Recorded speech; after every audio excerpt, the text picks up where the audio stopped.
La parole est à Monsieur Jean-Baptiste Blanc. Merci Madame la Présidente, Madame la Secrétaire d'État, mes chers collègues. C'est une question qui porte sur les modalités de recrutement des directrices d'école ou directeurs, bien entendu, dans la ruralité. Une institutrice souhaitant devenir directrice d'école élémentaire doit s'inscrire sur une liste départementale d'aptitude aux fonctions de directeur d'école. L'ancienneté requise de service effectif est de 2 ans. Et les candidatures parviennent à l'inspection académique revêtue de l'avis motivé de l'inspecteur de l'éducation nationale de la circonscription. Une commission d'entretien composée de l'inspecteur d'académie ou de son représentant, d'un inspecteur ou d'un directeur d'école émet un avis après étude de ce dossier, entretien avec le candidat. Et l'inspection académique arrête alors la liste d'aptitude après avis de la commission administrative paritaire départementale. C'est une procédure nationale extrêmement rigide, codifiée, à laquelle je fais allusion. D'autant que des rapports de la mission d'inspection générale préconisent que l'organisation scolaire en milieu rural devrait faire l'objet d'une politique particulière au niveau des administrations centrales et au sein des académies, notamment sur la politique des ressources humaines. En effet, dans la ruralité, les élus locaux travaillent en lien très étroit et constant avec les directeurs d'école, soucieux de maintenir dans leur commune une qualité de service public de l'éducation. Et d'ailleurs, le président de la République avait bien compris le rôle essentiel du maire en prenant l'engagement dès 2019 qu'aucune fermeture de classe ne pourrait se faire sans l'accord préalable de ce dernier maire. Et dans le cadre du plan ruralité lancé par la Première ministre le 31 mars dernier, l'un des axes de travail pourrait être, en accord avec les préconisations de l'inspection générale, l'amélioration de la politique de recrutement des directeurs d'école. Juste un cas pour illustrer très rapidement dans mon département, un cas d'une institutrice, une petite commune qui, depuis de nombreuses années, se voit privée du poste de directrice d'école faute de priorité sur le poste. Or, cette institutrice a de nombreuses reprises et pour la 3e année consécutive occupé ce poste avec l'accord de l'inspecteur de l'éducation nationale de la circonscription et en remplacement de la directrice en place pour congé maternité prolongé. Cette institutrice a su assurer une continuité administrative, pédagogique et relationnelle depuis 3 ans, dont 2 années de période marquée par le Covid. Elle assume tout, l'organisation, la gestion, et risque à la rentrée prochaine de se voir refuser le poste car non prioritaire. Et il y a des cas comme ça partout, me semble-t-il. Donc, Madame la Secrétaire d'État, que comptez-vous faire à ce sujet? Je vous remercie. Merci, cher collègue.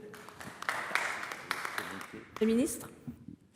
Merci, Madame la Présidente. Monsieur le sénateur Blanc, la réduction des inégalités passe par un renforcement de l'action du ministère, notamment dans les territoires ruraux, comme vous le soulignez. Dans cette perspective, le 31 mars dernier, la Première ministre et le ministre de l'Éducation nationale et de la jeunesse ont annoncé l'élargissement de la démarche des territoires éducatifs ruraux à l'ensemble des départements ruraux.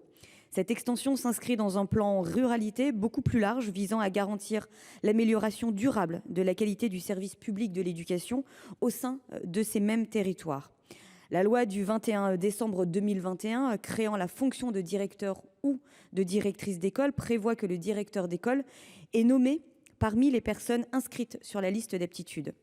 Ne peuvent être inscrits sur cette liste d'aptitudes que les instituteurs et les professeurs des écoles qui justifient de 3 années d'enseignement ou d'1 année au moins d'exercice dans la fonction de directeur d'école et qui ont suivi une formation à la fonction de directeur d'école.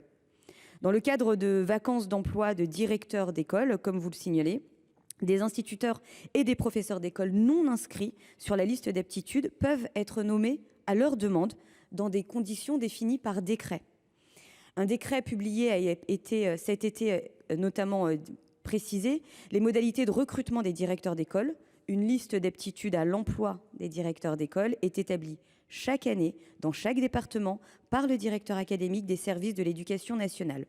Une commission départementale formule ses avis sur les candidatures après examen bien évidemment des dossiers et entretien avec chaque candidat. Les mutations et affectations des directeurs d'école peuvent s'effectuer selon le mouvement national et intradépartemental sur l'ensemble des postes de direction déclarés vacants pour une rentrée scolaire. Et également sur les postes à profil au niveau national d'une part et intradépartemental d'autre part. Dans ce cadre, sont proposés aux enseignants des postes qui requièrent des compétences particulières en lien avec le projet de l'école. Merci, Madame la Ministre. La parole est à Monsieur Max Brisson. Merci Madame la Présidente. Madame la Ministre, la loi confortant les principes de la République a fortement restreint la possibilité de recourir à l'instruction en famille en instaurant un régime d'autorisation fondé sur 4